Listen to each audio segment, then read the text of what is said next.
What is your name? Wing Commander Abhinandan. Okay. I hope you have been treated well over here with us.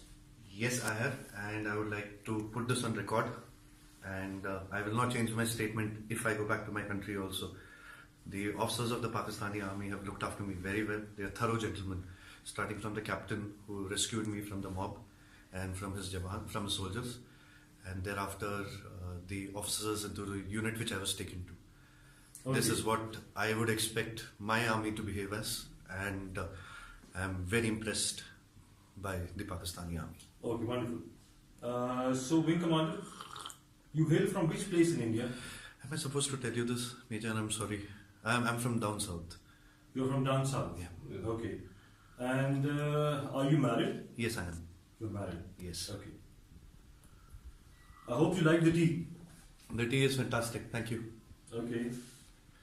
And now coming over to some specifics. Which aircraft you were flying? I'm sorry, Major. I'm not supposed to tell you this, but I'm sure you found the wreckage. And what was your mission? I'm sorry, I'm not supposed to tell you this.